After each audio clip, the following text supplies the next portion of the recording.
hata wajinga uzeeka. Si kila mzee alala mvi kajikunja mgongo eti atakuelekeza ukuwe na hekima na busara. Wajinga uzeeka ndugu zangu.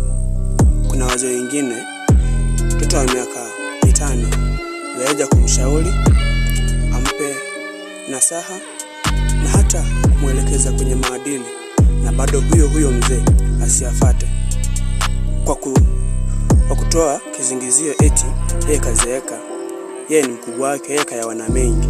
Hivi ukishayawana mengi mazuri na usiyafanye, afanya yako mabaya. Hivi hizo ni busara na hekima? Huo ndo uzee.